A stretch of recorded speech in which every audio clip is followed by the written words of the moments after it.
Hello, you wonderful people, and welcome to another episode of Super-Fanta-Fi. This being a show where I talk about TV shows of the supernatural, fantasy, and/or science fictional genre. For today's episode, I'm going to talk about Season 1 of The Witcher. Obviously, before I get started, I'll start off with a little bit of a non-spoiler review. In general, how did I feel about the season? I thought it was great. The fact of the matter is, you should also take this coming from someone who does not have any experience with the Witcher series. I've never read the books, and I've never played any of the video games. So I think, well, that should kind of be some insight. As someone who knows nothing about that series, I thought this was great. You're looking for some like actiony, like fantasy, well, as I've seen somewhere else kind of referred to, swords and sorcery and stuff like that. It's like, then I think this is right up your alley.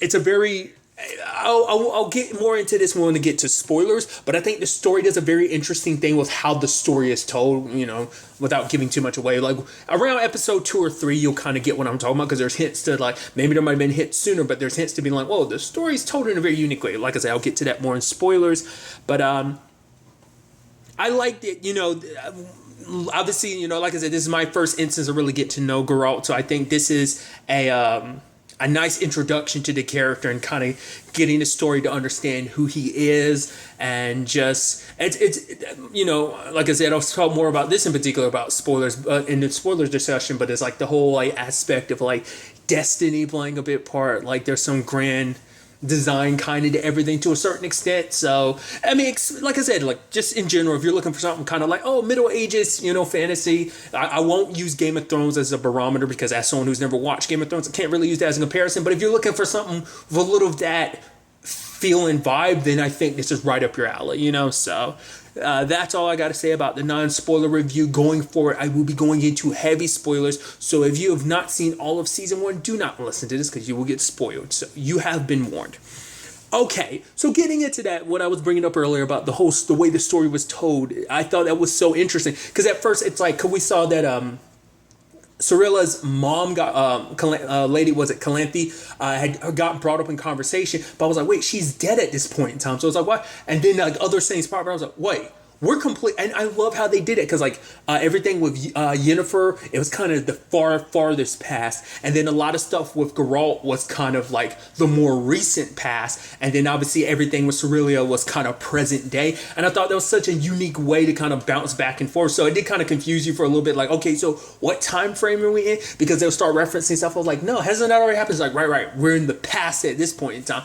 So I just thought it was kind of a very unique storytelling device, especially when you kind of cope that with Geralt's story being what it is. Now, I've not watched The Mandalorian. I've heard stuff a little bit here and there about just the structure of it, how it seems like it's episodical. I guess an example that would probably be better to use would be like Samurai Jack, because I'm more familiar with Samurai Jack. Samurai Jack is very episodical, and this has elements of that episodicalness. Obviously, when it comes to Geralt's like whole thing of like, him going on adventures, like hunting monsters and stuff like that. And to be fair, I think that's kind of a neat.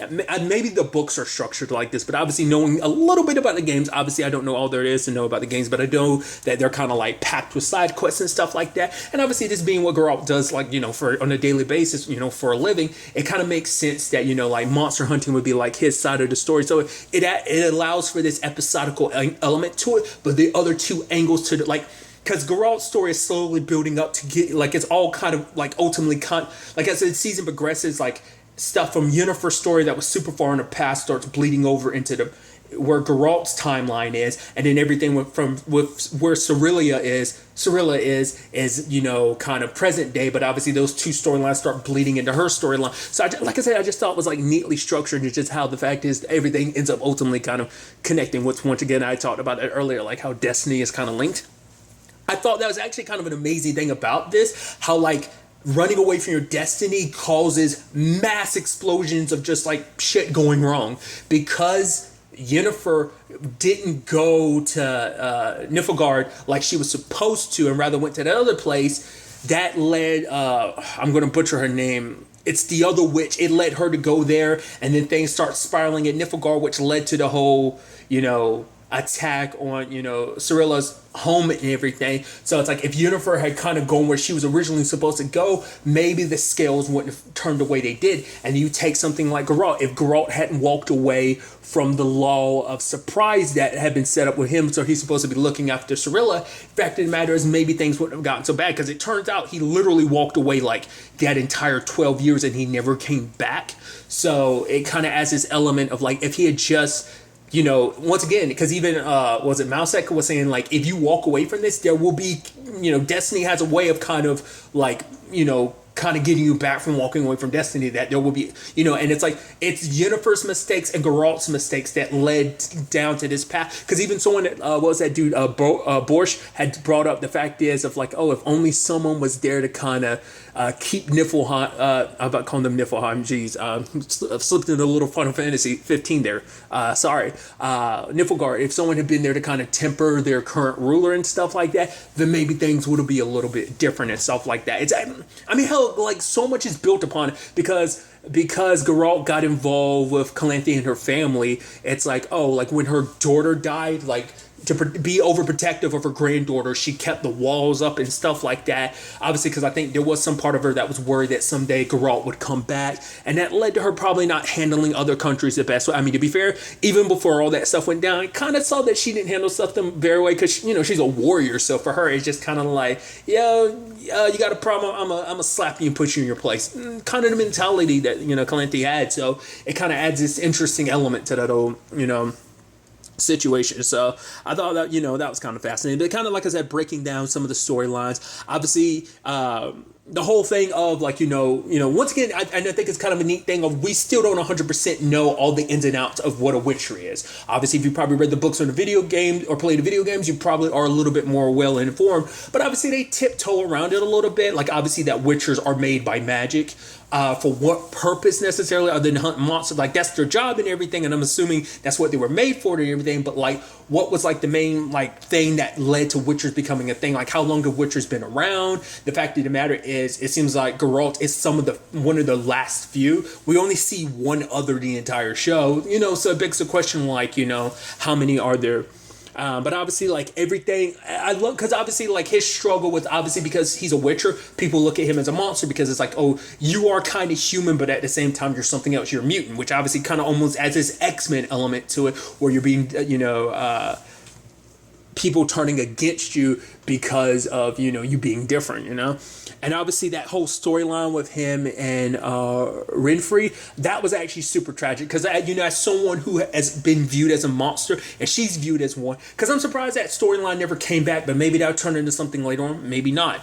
Which the fact is, was it Strogobor? That dude hunting down any kids that were born on a black sun, because there was some prophecy about some monster named Lilith, which maybe that's something foreshadowing like much later in the canon that does happen, but it almost makes it seem like she was the last one. Renfri was like the last one. Hell, she was a princess. The fact of the matter is, it's like, oh, she was killing animals, like basically saying she was on some psychopath stuff already. So it's like, oh, she was pure evil. But it's like and I killed a guy with my crown, but it was like her mom's crown or something like that. But she was like, the only reason why I killed him is because he came after me. I forgot what she said, but like, she was raped and stuff like that. So it was like, she was saying like, I'm literally the monster they kind of made me into. Like, the fact of the matter is, I know that dude's here, so I'm going to come and kill him, because it's like all that he's done, hunted me down. Like, I could have lived any normal life. I could have just been a princess. Who knows what my life could have been, who I could have been. But because he had this preconceived notion of, oh, some prophecy, because I was born on a certain day, that I'm ultimately evil.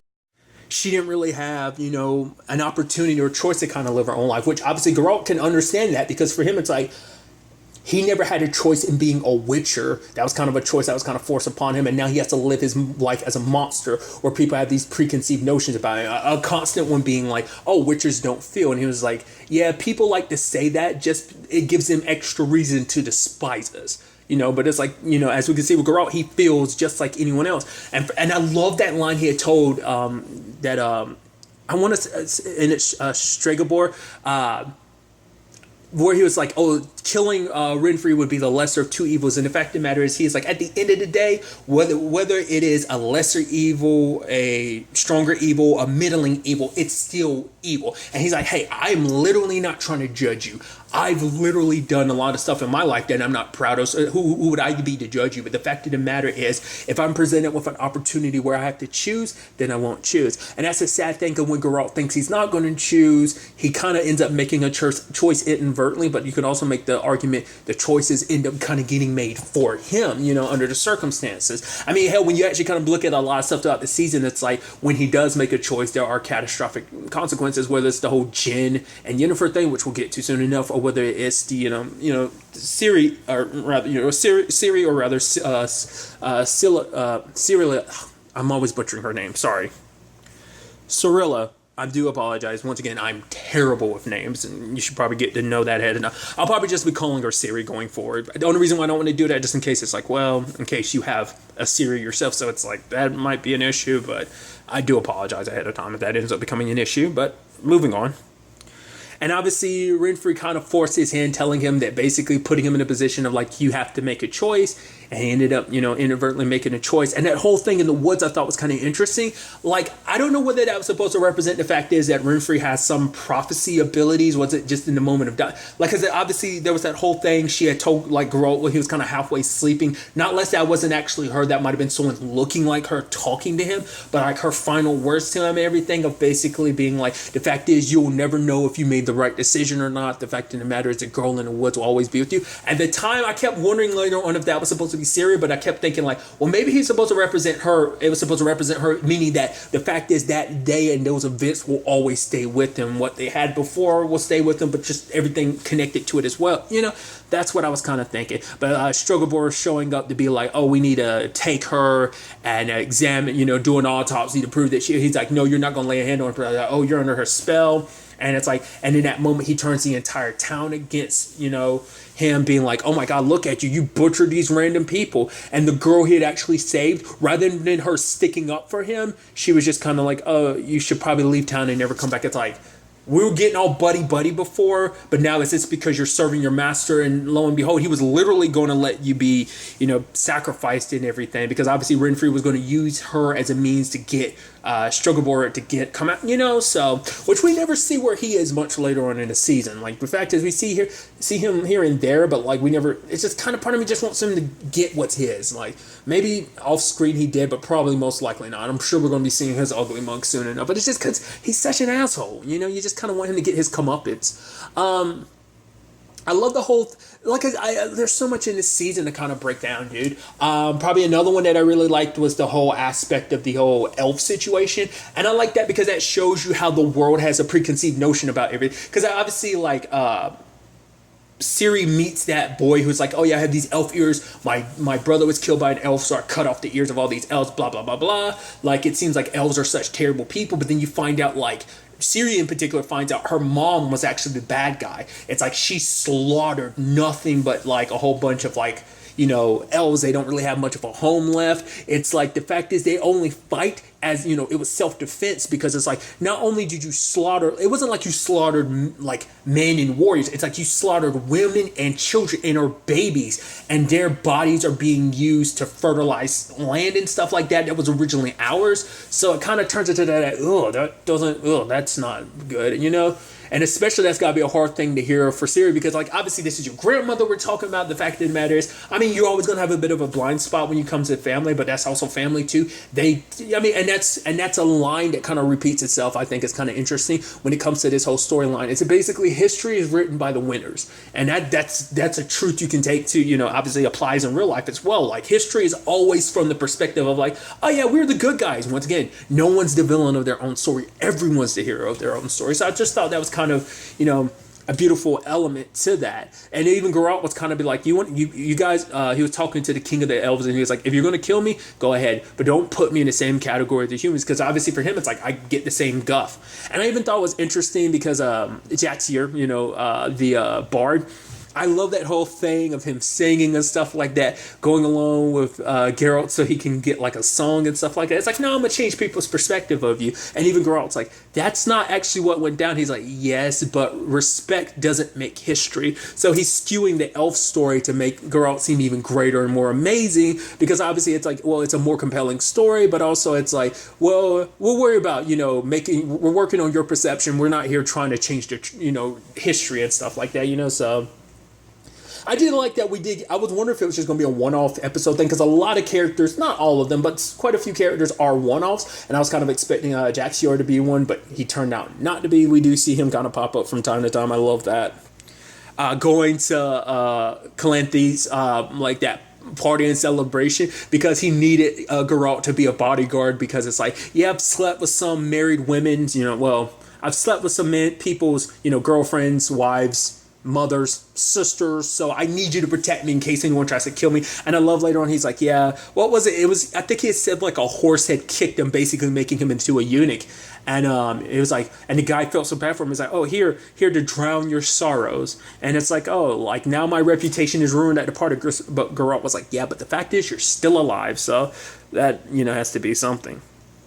I also like that other storyline I thought was, the one where it's like, because at first it's like, oh, those miners and they're trying to make, and it was actually kind of sad because, what was her name? Triss, she hid the Witcher that had died, his body, and obviously Geralt took that as kind of an insult, because like you're making it seem like he took the miners' money and he ran, so I guess in their line of work, once again, it's their line of work of like, you retire basically when you get too slow and end up dying on a job. And I guess there's no real proper burial. I guess all you can do is take their pendant with them to kind of be like, this Witcher was alive, and it's kind of, I was about to bring it right back to Final Fantasy, because I was about to say the nameless tags from Type 0.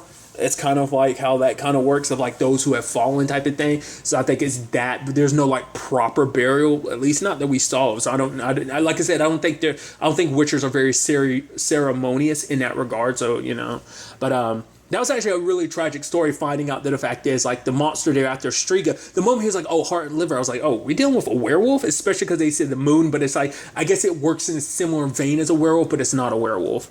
That thing was interesting, especially because it turns out, like, the king, what was his name? What was he, the king of Temeria? Is it something like that? Basically, he had an affair with his sister. His sister got pregnant. It turns out their mom actually cursed them.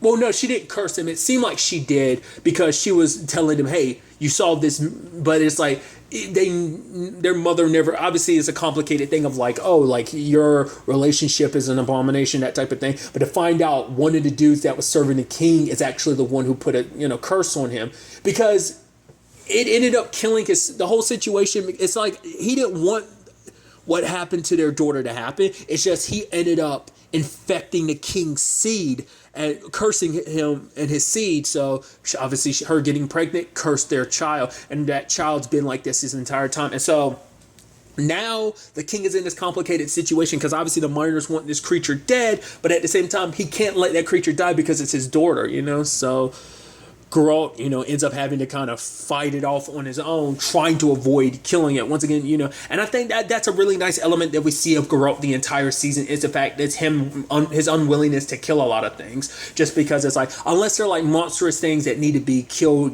people need to be defended by, sure. But the fact of the matter is, he doesn't like just outright killing things, especially knowing the truth. Like, it'd be so much easier to kill the princess in that form she's in, but for him it's like she's a victim in all of this, like some dude who is jealous of the king and his sister's love, like that's their situation, that's their business. Especially, I don't think that's that big of a stretch, especially considering this is like kind of medieval times and stuff like that. That's kind of it's expected, but his jealousy is what turned it. So that's the whole thing of like, you're literally more of a monster than the princess is because of all that you've done. But for him it's like, oh, what he did to trying to justify it. And I mean, I guess you can almost call it poetic justice, because the princess, in her Striga form, ended up ripping his guts out. So it kind of all worked out in the end.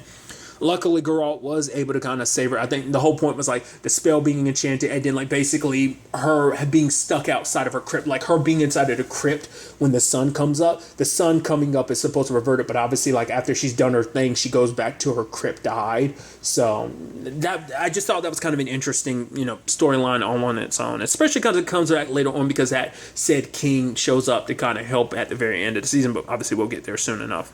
I'm sure this is the parallel they were actually going for, because obviously, once again, there's the whole thing about Geralt being treated like a monster, an outsider, and obviously that applies to Yennefer too, just because of her appearance and everything. She wasn't accepted by people, she wasn't accepted by her family, in particular her dad, but at least her mom seemed more willing. I mean, granted, her mom didn't fight back too much, so you can there's give and take with that whole thing, but even she was like, no, you can't do it, that's our daughter. I was like, oh, there's no daughter of mine. Selling her to Saya.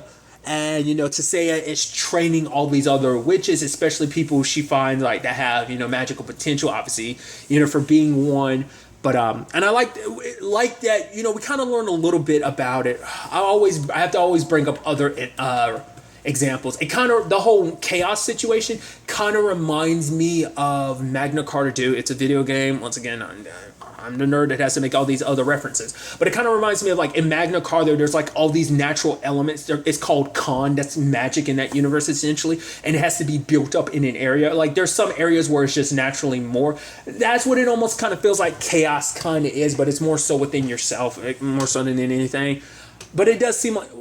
I guess if you had to compare it to anything, it's like, I mean, I guess it's like a video game, like since we're, it's or an RPG front, rather, JRPG front. It's like, like a Final Fantasy game or a Kingdom Hearts game. It's like when you run out of magic, when your magic bar is empty, oh, lo and behold, you can't use magic anymore. I think it more so works like that rather than the Magna Carta 2 example I was making. So ignore that, even though you can't ignore it because I've wasted so much time explaining it, but let's move on. It was so interesting because, like, there's so many... Yennefer she was shaped by so much that she learned there that I feel like she couldn't help but become the person she became. In the sense that, basically, there's some flowers, all they can do is die. At first, you're thinking, like, obviously that was meant specifically for Yennefer, but then later on, it's because of, like, the other, like, 3 others who were used as sacrifices to make it so, what's that place called again? I'm blanking on its name. It's something with an A. But basically, they kind of act as like a lifeline, power source for the place to keep it like full of magic and stuff like that. The whole thing of like changing your appearance and like obviously, and I do like that this series does kind of point this out too. That magic does come to, I get especially. Well, it seems like all magic in particular comes with a cost. I guess Geralt's situation is different. Maybe because I guess his magic isn't derived from chaos like everyone else's is, like a mage's would be. So I guess because his is a byproduct of being a witcher, which I guess we still never seen the full scale of what he can do. It just mostly seems to be kind of like a force push, Once again, I'm weird. Best thing I compare. Force push would be kind of like the best comparison to make. It seems like that's all he really does, but it doesn't seem like he doesn't have the full spectrum that a mage does. Like I said, I don't know what that means, obviously, because I'm sure, like, that's probably a little different for the video games. Maybe that's something he learns much later on down the road. Maybe it kind of grows because this might be his... I mean, because I don't know in the grand scheme of things where this story takes place. I could have sworn I remember this being told to be a prequel to something. So I don't know whether this... Because I think the video games, I don't know if they're 100% in line with the canon that is the books, but I think canonically speaking, the events of the games all take place after the events of the books. I don't think the games are adaptations of the books. The show is supposed to be an adaptation of the book, but I was thinking like this took place before the books, but I think it's supposed to take place in between the events of the books and the games. I think it's supposed to be. Once again, don't quote me on that because I feel like I remember reading that somewhere, but I could be 100% wrong on that, so I do apologize. But Yennefer, who had spent so much of her time kind of being, like how she saw herself is how other people saw herself, and she had such a low opinion of herself, and her need to be kind of loved by somebody pushed her to kind of sacrifice. I'd assume that was supposed to be like her uterus being taken out of her and being sacrificed, and her I mean, I guess it makes sense why that would hurt like crazy, because you're basically reconstructing your entire body basically like that, so And that's sad because for her, she was so desperate. It's so interesting because obviously, like, her and Geralt are kind of like two sides of the same coin, because he kind of like, I think he lives amongst humans. He had talked about that, but the fact of the matter is he doesn't consider himself one. Yeah, it's so interesting because it almost seems like he kind of goes out of his way to help humans when the time comes. Like, he kind of despises them because they despise him, but maybe he has just some long, obviously deep-seated want to be accepted, to not be different, not to be hated. Yeah, he takes it kind of with a smile on his face and just kind of moves along, but it's like, yeah, obviously it hurts. Like, nobody wants to be hated, you know. And obviously you have Yennefer kind of being on the other side of that, who's so desperate to fit in, for people to kind of love her. She sacrificed, you know, so, because for her, she's so obsessed with power. The fact is, obviously, that complicated the whole Istrid situation. I mean, to be fair, he ratted out her about the whole elf situation. What's a surprise that didn't come up more? Like, her being 1/4 elf, her being a quarter elf. I feel like that would, maybe that's supposed to be something more. I mean, to be fair, I think it plays up the fact is, obviously, with her eyes kind of representing that. I don't know if they ever explain why her eyes shift colors, because in some moments they're reddish, and then other moments, I think when she's really, like, I guess, giving into the chaos or whatever, they turn red, but I guess in their neutral state they're purple, I think. I don't know. I don't think they ever really explained that. Maybe it's not something really worth explaining, maybe just kind of be like, hey, it's a byproduct of her being a quarter elf, accept it, move on type of thing. Maybe it's not supposed to be read too deeply into. But just like her desperate need to fit in, and even that not being enough, because later on it's just kind of like all that beauty and everything, it doesn't amount to anything when, you know, it kind of, when you've spent, you know, decades looking the exact same, yeah, but it doesn't feel that emptiness. And I like this as a character story arc.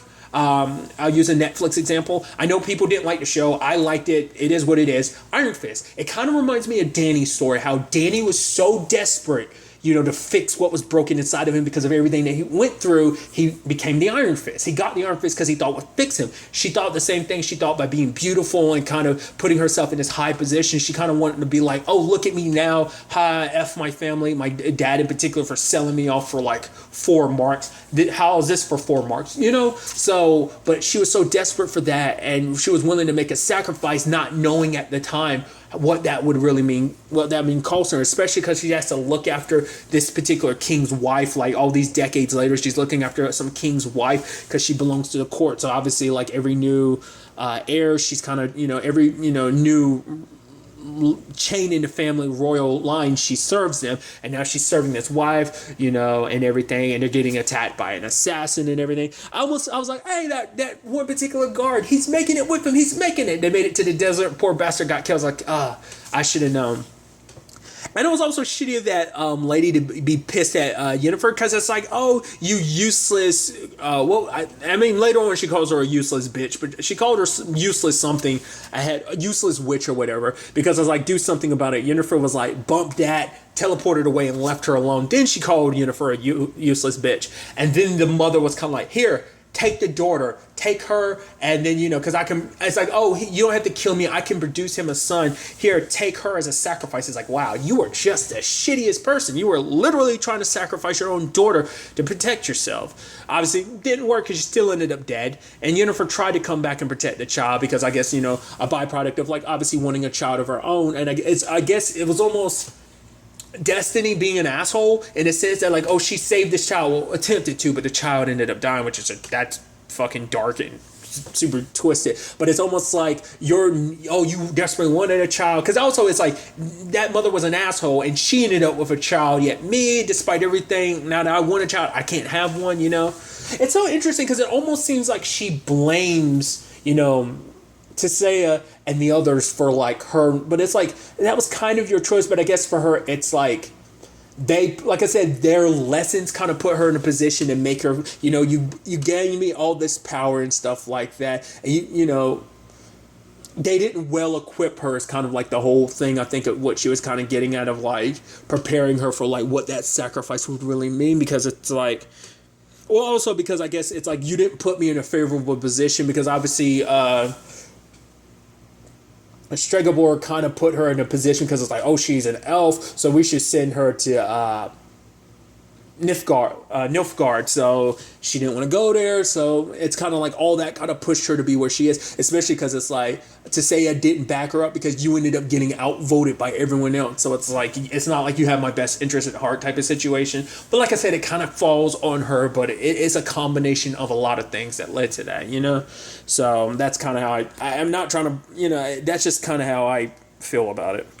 I was also curious to see like how long it would be before Geralt and Yennefer's stories ended up colliding, because it almost seemed like the whole him and series story kept getting further apart, because it almost seemed like I was like, what does that mean? Because obviously it's like Geralt's not around to get to Ciri, but it's like, so where is he present day? Even though we see all this stuff in the past kind of associated, keep reminding him of like, oh yeah, that law of surprise, which I should probably go, well, I'll get to that in a second. It is that whole interesting thing of like, obviously, you know, Yennefer's desperation to get a child, what she was willing to go through. Because obviously, this goes into the whole Jaskier thing with the djinn. I love that he got super pissed at Geralt for like being like his singing sucks, and he's like, "What? Take it back!" And it's like, "I'll give you back your stupid djinn if you take it back." But it's like, no.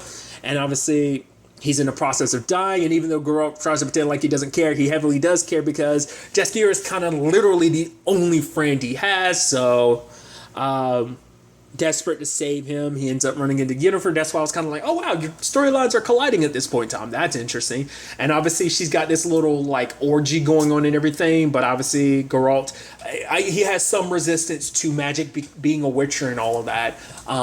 I love that. The fact of the matter is, it's like, oh, you're kind of like not swayed by the magic and stuff like that. I forgot what the code word was that she said, and everyone kind of snaps out of the orgy. I even love that, like, Jaskier's over there with that, like, huge, like, tumor-like throat, and he's, like, dying, and he kind of, you know, gets thrown over there, and he's laying next to some lady who has her boobs out and everything. I'm like, you're literally dying in the middle of an orgy. It's crazy. But obviously everything was, you know, her attempt to help and everything was for the sole purpose of getting the djinn, because a djinn could potentially fix her situation. But obviously, you know, Geralt saves her from that said situation, and then they like bang it out. Which once again, I always love that. That's my phrasing for having sex. I don't know why. It's just like my first thing. I think it's just because it's the Breathe Carolina song, "Bang It Out." I think that's why that always comes to mind. Regardless, going on a tangent. But the fact of the matter is, I even love that Jaxier, that elf dude that kind of likes her. We never circle back to like if anything ever became of that, but it's like, oh, why? Oh, you kind of like Yennefer and stuff like that. And it's like, oh, he does. But I love that they're both kind of there watching them bang it out, and obviously like the dude grabs Jaskier, like, no, let me, you know. So right. I remember where I was going to pick up. The Law of Surprise. That was an interesting story arc with the whole, was it Dooney situation, him and Pavetta? Pavette. I think it's just Pavette. Right.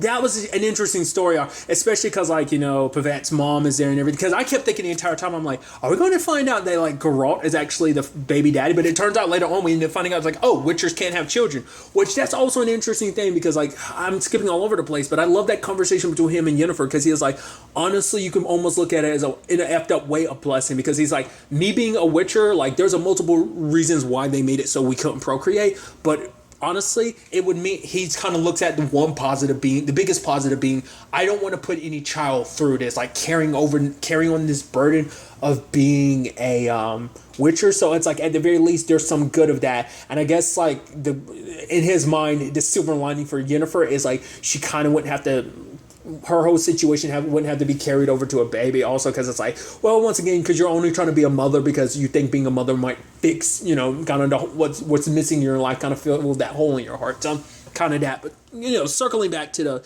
Law of Surprise, that was kind of interesting, especially because we got the whole like, what was it, East or Iced, how you pronounce it, the dude that was trying to like persuade, you know, I'm always butchering the queen's name, but regardless, he's trying to get in her good graces, and she kind of keeps turning down his proposals. But Dunny shows up, to, you know, for Pavette, but it's like, nope, take the helmet off. Wait, he's some kind of monster. Kill it. But obviously, you know, Geralt being what he is, which is so interesting because him and the queen had like so many like interesting conversations together at that table. But like it's like kill that thing. It's like no, because obviously he's cursed. But she's so adamant about killing him. But then later on we find out why. It's because she knew he was cursed ahead of time. She knew about the law of surprise, that this was going to come up, and she didn't want her daughter marrying someone that's under a curse. So they didn't want to marry some monster like this. So, but they were kind of having an affair anyway. It's like he was going to stay away because he never had any plans on acting upon the law of surprise. But then, like, they ran into each other eventually, and they fell in love. So that's why he was like, I love her so much, I have to keep her away from any and everyone else. So it's like, so that we can be together. So he acted upon that law of surprise. Which basically is like, which is interesting. It's like basically, hey, I saved your life. I don't have anything to repay you now, but I can repay you later on with something I've gained. So basically, you'll show up later on, and anything that I gain out of surprise, whether it's like, oh, I gained a whole bunch of wealth all of nowhere, basically it kind of goes to you. In this particular case, they unexpectedly had a daughter, Pavette, and that kind of inadvertently goes to him upon, him claiming a reward. But he never did immediately. It wasn't until after they fell in love that he decided, I'm going to claim the reward now because I want to ensure that we're together, because the law of surprise cannot be interfered. It's kind of like a held high tradition that nothing supersedes it type of situation. But it was also interesting learning, like, okay, so the reason why Ciri has the power she does, because she gets it from her mom, who got it from their grandmother, because apparently it skipped her the queen's, but went straight to Pavette. So I thought that was kind of interesting. And obviously she's swirling around and everything, kind of losing control. But, other people, kind of snap the queen out of it, of like, hey, you need to kind of be okay with this. The fact of the matter is, because obviously she tried to be super non-honorable. I almost expected her to kill home dude, because she was like getting close to them and being like pulled out a knife and was about to stab him. If it wasn't for that would have ended badly. But luckily the queen kind of put her shit aside and be like, the fact of the matter is, okay, because the fact is, it is destiny, because it's like, hey, you got this power from your grandmother. It skipped me. I was hoping it skipped you, but it didn't. But the fact of the matter is, this is destiny at work here. And the fact of the matter is, because her powers kicked in just in time to save him, so it's kind of like, hey, this was meant to be, so who am I to interfere? And it's like, oh, Geralt, you saved the day. How can I ever repay you? You don't have to worry about it. How can I repay you? Fine. Law of surprise. It's like, how could you do? He's like, don't worry. I'm not going to come back here to claim your puppy or something. And then all of a sudden, Pavette throws up and is like, oh my God, are you? And I love Geralt's words of just being like, silence, fuck. I love that being just, that's the after response, because it's like, shit. I love that. And obviously, Malsbeck trying to be like, yo, you can't walk away from this, like I brought up earlier, but Geralt wasn't willing to gun it. It's like, no, this isn't my business. Which obviously it's interesting how that ends up turning out later on. There's so much There's a whole situation with the dragon. I didn't expect that storyline twist to be what it is, that Borsch ended up being the golden dragon. I didn't expect that. I guess I should have, just with the whole conversation of him bringing up a gold dragon, but Geralt being like, oh, that's not a thing. That poor knight shitting himself and him trying to impress Yennefer, and he's like, even at one point he's whispering to him, like, oh, I'm gonna shit. Poor bastard got killed taking a shit. It's like, and even Jaskier being like, is there no sacred point? Like, can't even let a man shit in peace without you killing him. That is, kind of sucky for the poor bastard, so I just thought that was kind of, interesting. Especially because that episode in particular also picked up with, like, Yennefer and Geralt. Because it seems like, based on some other stuff, they've actually crossed paths more than once. Like, ever since they banged it out, they actually came across each other at least one other time. But it's like, once Yennefer had woken up that first time together, Geralt was gone. Geralt woke up the next time, Geralt wakes up and she's gone. But it's like, because you left the first time. But for him, it's that thing of, like, I think, obviously he's scared to kind of love somebody, but this whole situation brought them together. Hell, they even make a great team, them fighting to protect, because like because of green dragon, which I like that hierarchy of, like, green dragons are the most common, red dragons are rare, and then obviously super, super duper rare are the gold dragons. Obviously there's like very few like dragons in general left, but this particular dragon, the green dragon, had attacked because her baby needed to be protected, because if it was moved, it would have died. So obviously, Borsch being the green, gold dragon, came and helped everything too, But obviously, like, they worked together to fight back all the Reavers that had shown up. Especially that one guy who was talking mad shit, talking about he was going to kill Geralt. I was like, I'll get to kill you this time. It's like, oh, Yennefer got her chance to finish you off. She wanted to anyway, so. But, like, they worked so well together as a dynamic team. I thought that was pretty dope.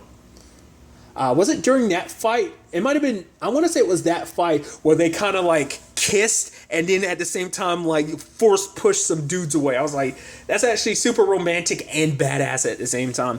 I haven't talked about that, but I should talk about just generally, like, I do like the action, dude. Is like, you know, once again, I'm a sucker for, like, swords. Swords are, like, my favorite weapons. I think they're the coolest. Obviously, that kind of stems from, like, katanas and stuff like that. Like, samurais have always been kind of my thing, but I'm always down for broadswords, too. Personally, preference-wise, I just think I love I don't know, katanas are cool, but I think it's a complicated thing. I love katanas and broadswords. We'll leave it at that. We can have a whole other discussion about swords later on, because I'm that dude. Yeah, the action in it is great. The mix of magic and, like, sword fighting, I think is, you know, pretty dope. Because I do like that. It's kind of interesting, actually, because, like, both ends of the season are, like, full-blown war battles. There's one at the very beginning before, God, I'm always blanking on the country. Is it like the one that Ciri's from, her country, and Niflgaard, like, that war, which that kind of comes full circle at the very end. So, like, it's just interesting that, like I said, it just both tail ends, the beginning and the end of the season kind of starts a little bit with a war and everything. So I just find that fascinating. But like I said, I'll get to it soon enough. But it's sad the whole Yennefer and Geralt thing kind of didn't work out, because it gets revealed, like, the wish that he made was, like, he was trying to save her life and everything, but inadvertently he kind of went about things the wrong way. We don't know exactly what the wish was itself, but it was more so like, oh, the reason why we keep finding each other is because your wish was for us to kind of do that. So it's like, but he's like, everything between us is real, but she's like, how could we ever know? Because it was your magic, that spell that brought us together and everything, you know? And so it's the whole thing of, like, nothing, you know, Yennefer ever does will ever allow her to have children, because that was the whole point, coming after a dragon's heart. She was trying to find any means necessary to try and have a child again. But, you know, Geralt was going to end up losing Yennefer, which I'm wondering, did that have a double meaning? Which I figured it had a double meaning, because it's like, don't worry, he already lost me. But I'm like, that probably meant something much. That was probably more so foreshadowing something, but regardless. Obviously, that was also the last time we saw Geralt and Jaxier together, so it's kind of like, oh, what happened to him? Because obviously he was avoiding being around Geralt, because Geralt was pissed, because it's like, every time he turns around, the more painful shit that he's always associated with, whether it be everything, you know, with the Law of Surprise. He was all in that whole situation because of Jaxier. It's like, I'm here with this whole Yennefer situation because of the whole Jen situation we caught in, and I'm here right now again. You know, it's like every time something goes wrong, it's because of you. Because I love that the entire time they were fighting, and then Jaxier wakes up, he's like, Geralt, where are you? I'm like, you were literally asleep during the entire situation. I love it. That was so good. But regardless, that whole situation, especially Borsch telling him, like, hey, you guys are greater destiny out there. So he decides to circle back. Hey, I'll look after Ciri. And I love how basically, and I think it's so fascinating, because once again, because in her mind, like, I'm keep butchering the queen's name. I want to say wasn't it Cathany? Isn't that it? I think so. Her death, basically, because, like, everything with Geralt in her mind, it's like, you know, my daughter ended up dying out because basically this ship that, you know, Pavet and Dune were on ended up getting lost at sea, which, I mean, I'd assume that meant they were fully dead, but I mean, it might be a thing of like, no, they're actually alive. I feel like, especially after all this time, you feel like that might not be the case, but regardless. I was wondering what happened to them, especially when we kind of learned their past and everything like that, and be like, oh, so where are they present day today? And we find out. But because she lost her daughter, and it's even something, what was his name?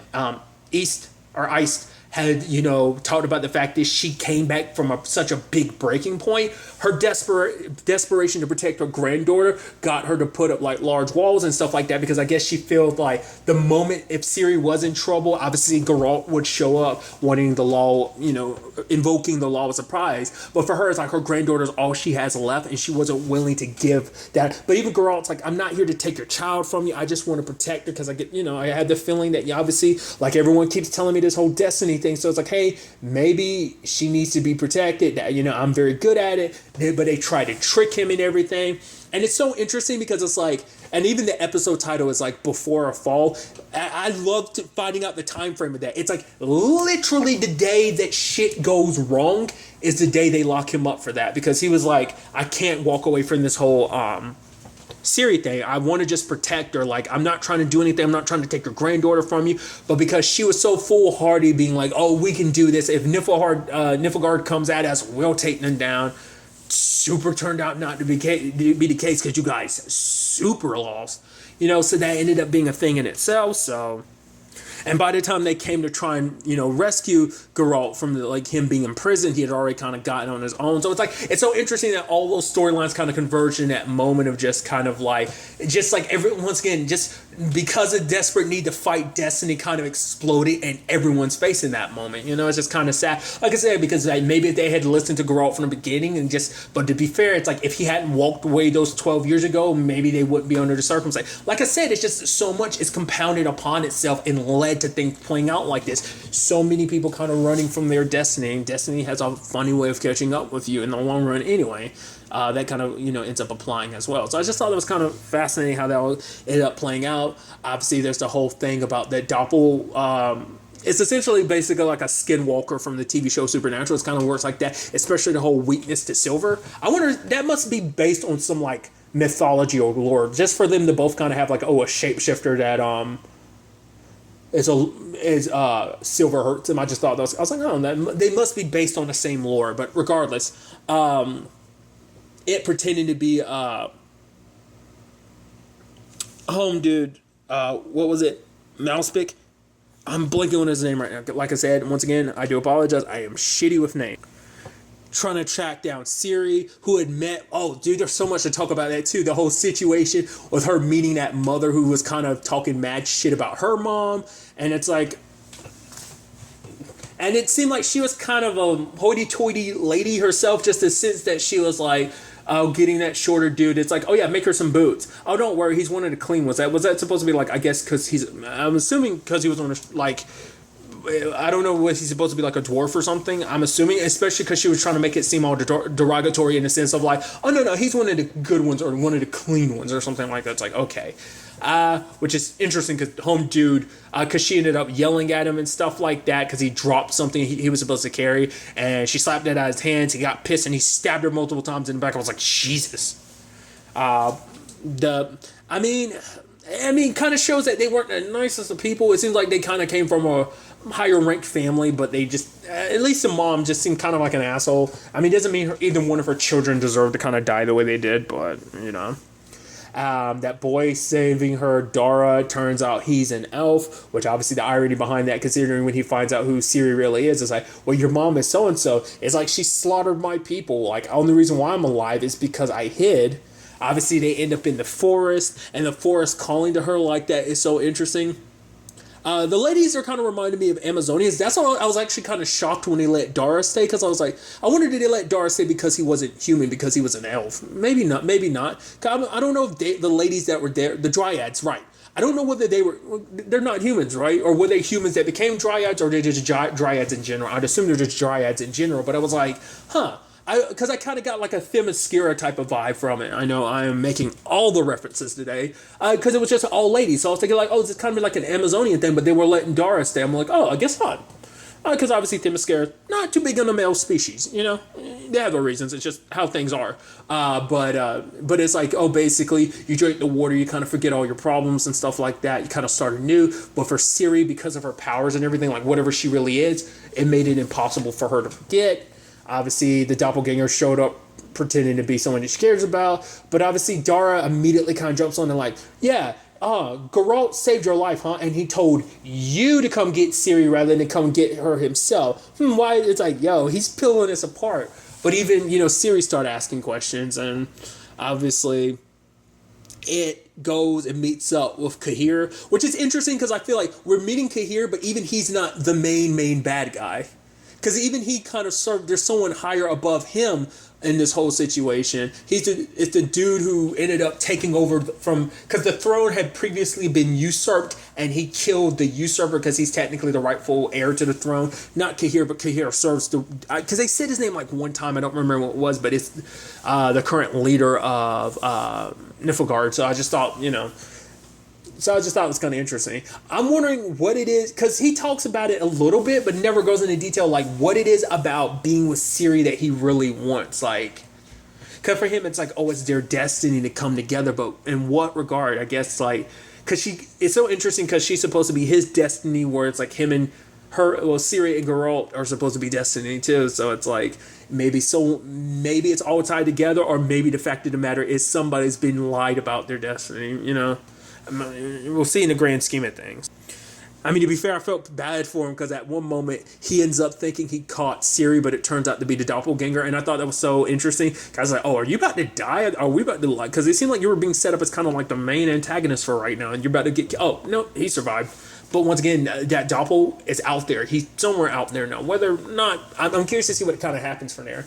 I did kind of feel bad when Dara ended up leaving Ciri behind, because it's like, oh, you're just like your mom, basically. Almost like wherever you go, misery comes. It's like, that's super shitty. Like, I get it. You had issues with her mom and everything, but she's lost a lot. But for him, it's like, oh, like, if I stay with you, I'm going to die. But it's like, it is kind of shitty. Like, it's like the moment you found out who she was, then there was issues. But it's like, well, to be fair, it's like, well, self-preservation and everything, being around her would get you killed, but still, it just seems shitty. She's not her mom. She wasn't aware of all that her mom was doing. But obviously that's going to piss people off even more, because it's like, oh yeah, like, of course you wouldn't, because you were so busy caught up in your own privilege of being a princess and everything. Like, how you not realizing how much of your kingdom was built off of the blood, sweat, tears, and, literal depths of so many people in Greece, so... Also, when I remember, that kind of reminds me of when they were hunting the green dragon in that episode.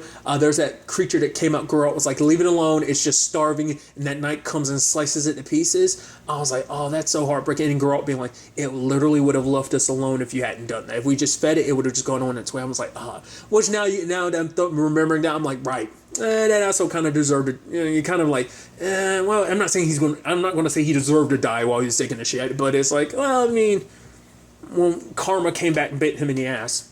Hopefully not his ass, literally, because that was a very shitty ass. But regardless, I'm stupid. I don't know why I even said that. Regardless, moving on.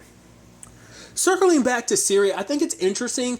Much like Geralt, I feel like we haven't 100% seen what he's capable of. I'm also curious, to someone that is more well-versed in The Witcher, whether it be the books or the video games, maybe it kind of gets to explain more in the books. The whole black-eyed thing, what does that remind me? It kind of reminds me of, like, the Elders from Van Helsing, the TV show. It kind of reminds me of the movie The Covenant, and the whole, like, when they use magic, it kind of makes their eyes go pure black like that. Vampires work like that, and Being Human, I believe both the North American one and the British Being Human vampires work like that, with their whole eyes going black like that. Regardless, tangents and stuff like that. It seemed like sometimes that ended up happening when he's drinking, like, elixirs. I guess it's kind of like stimulants to kind of boost his power, because he did it, like, during his fight with the Striga. It seemed like he did it from time to time, but some of the time he did it, it didn't seem like his eyes did that. So is that just a natural thing he does as a Witcher, or is that kind of like I was saying, like a potion thing? I wasn't really 100% sure, because he didn't do it all the time. It just came up from time to time. I guess anytime he needed an extra leg up in a battle, he kind of went into that mode, So I don't know if that's considered a Witcher mode, or, so I'm curious about that. So if you are more familiar with it, let me know. I'll probably look into it a little myself, but I'm probably going to try to avoid doing that too, consider I don't want, spoilers and stuff like that for anything potentially going forward into the future. But circling back was like the whole Ciri thing. Like, we haven't really gotten a full grasp of what she can do. Like, the whole screaming thing, obviously we can tell, like, it hits on like a sonic frequency that kind of disorientates people. Not just disorientates people. Obviously when Cahir was after her, like, there was that nearby structure that collapsed and landed and separated the ground and separated them. But obviously when we cut back to her later on, when, like, those people she knew ended up attacking her, it's like, oh, we'll turn you over. Like, the fact is, you used to think you were better than us. Oh, making us let you win because you're the princess, blah, blah, blah, blah. Even though Ciri wasn't like that. It was kind of shitty, because it seemed like she was your friend, but I guess now that she doesn't have her crown anymore, you think it can kind of be shitty to her, especially turning her in. But obviously she kind of snaps and she uses her powers. When she wakes up, we never got to see it, but it seems like everyone got flung into stuff and got stabbed. So it's like, I'm sure it's kind of much like Geralt's power, but probably on a much bigger scale as kind of a force push. We don't know if that's all there is to it because we never got to see the full scale of everything, but I'm curious to see what it is that she's able, like I said, we haven't really gone into the history of like why that's a thing in her family. Once again, her grandmother made it seem like her mother had it, so it's like, is that a curse? That's something else? I don't know. But I did like how interestingly Yennefer's story ended up playing out. The fact of the matter is that obviously someone who had kind of been living only for themselves, doing things for their purpose, for her, like, everything was about her. She didn't care about anyone else's business. It was just all about what she wanted. And for her to kind of come full circle and kind of become a hero in the end, I thought was kind of a neat direction for her story to go. Especially, because obviously it's like, Nilfgaard is going to spread. And obviously it's so interesting because obviously there's a whole thing of like, oh, and once Nilfgaard takes that place, they're going to stop. They didn't. So like, where did everyone else in the Brotherhood go when that time came? Especially because when Home Dude's daughter is a part of Nilfgaard, she's the mage that works with them. And she'd even thanked Yennefer, because it's like, if you had never switched positions with me, I wouldn't be living the full potential I am right now. Once again, proving if Yennefer hadn't done what she did,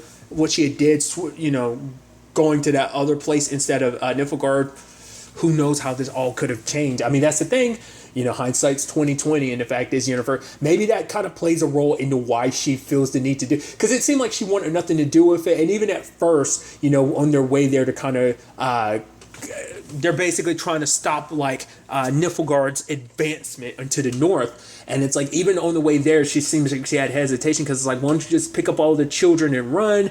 But it's like, for them, it's like, even if we run, there's not going to be anywhere to run because Nilfgaard's not going to stop. They're going to keep going and going. So we have to make a stand here. It's do or die type of situation, and making all these advancements and stuff like that. And I think it's so fascinating that at the end of the day, like, her and Tissaia found some common ground, because she disliked Tissaia so much because for her, it's just kind of like, you ruined me in a sense that, it's like, you didn't really warn me or prepare me,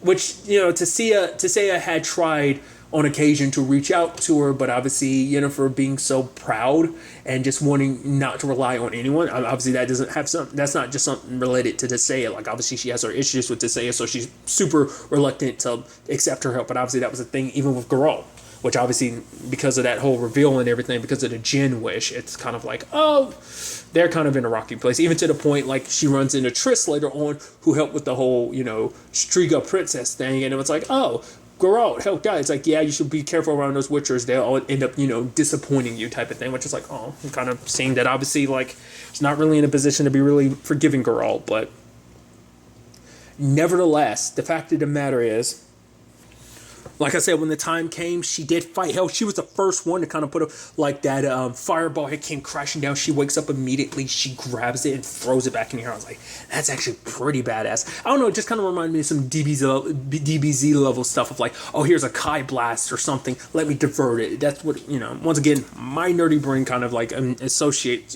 certain things like that.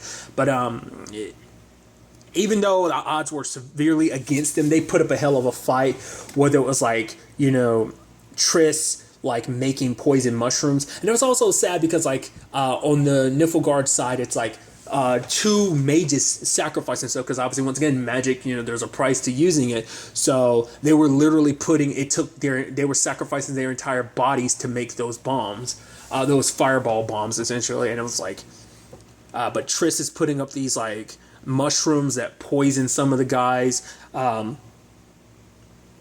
At one point, there was one of them that one of the mages, she just like kind of twisted her hand and like crushed her hand. So, and they kind of seemed like they were still going afterwards. So I don't know whether it was a thing of she crushed their spines or what. So it seemed like they were kind of doing good on the defensive and the offensive. But then like some had, like one mage had made it in there, the one who was making the fog, snuck some things in there, and they're like some little black slugs. We never actually got to see the full scope of it. We only saw 3 people infected. There could have been others that we just weren't aware of, but it just, things started, turning on the tide, like, one by one. And then and that's also another thing, too, because the show is rated mature, like, obviously things are brutal. And that's something I hadn't talked about, like, A lot of like bloody stuff, a lot of stabbings, decapitations, like obviously like a broader Game of Thrones comparison once again, even though I myself am not familiar with enough of Game of Thrones, but I've seen bits and pieces, and from hearing people talk, you kind of piece enough together, be like, oh, like not enough about Game of Thrones, but you get some feel of what the show is kind of like, so that's why I kind of make a comparison.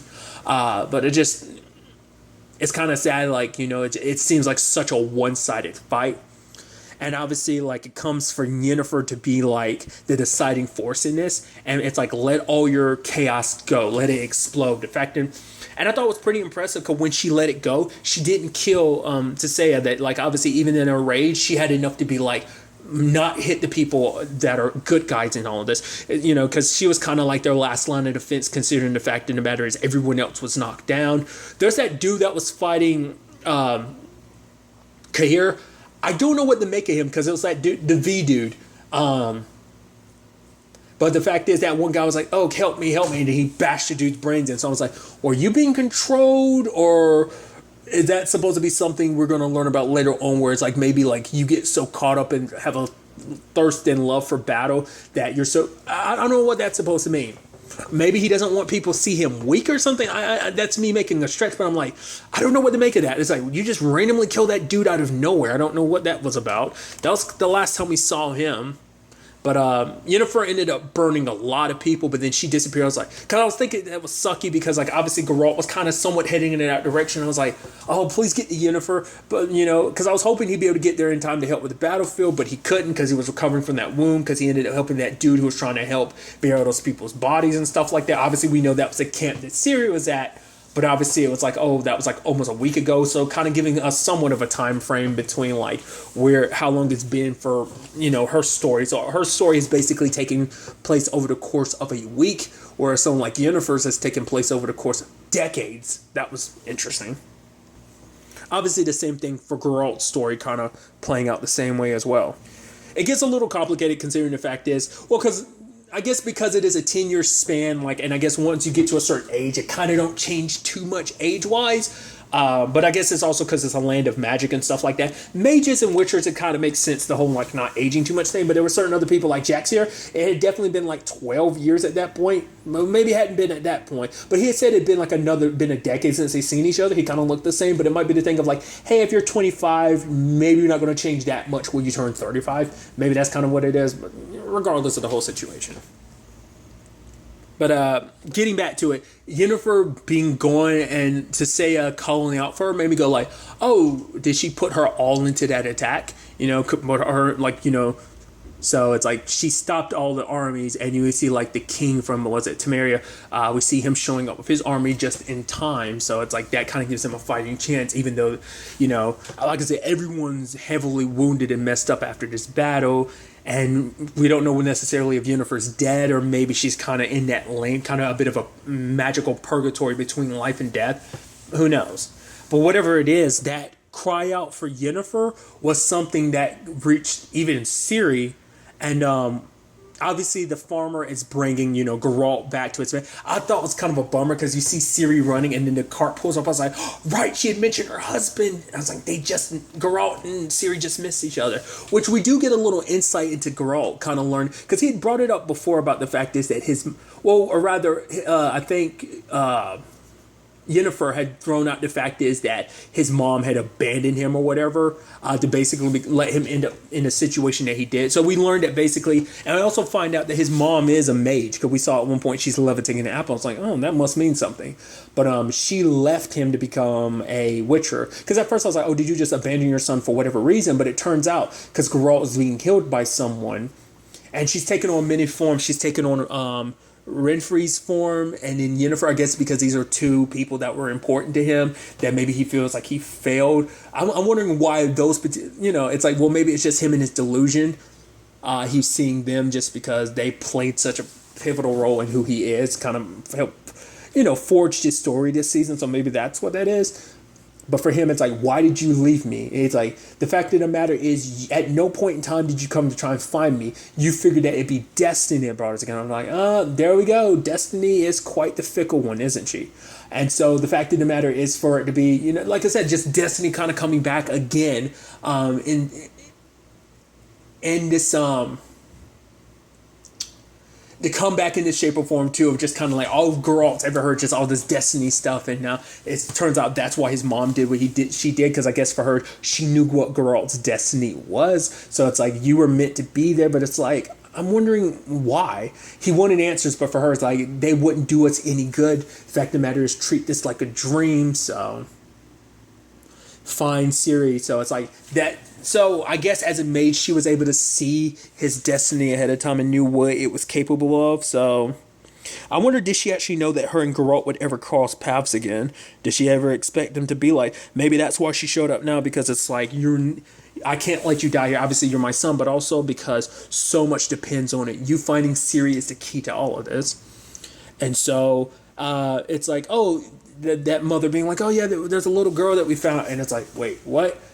So Geralt goes into the woods. I was like, oh, I guess they didn't catch it. And they meet each other. It's like, yeah, destiny and everything. Also, who's Yennefer? So that's a very interesting setup going forward. So obviously, kind of interesting way to end the season. I was actually kind of shocked when I found out there was only 8 episodes. I obviously found out at the beginning of the season, but I was like, oh, that's a pretty short season.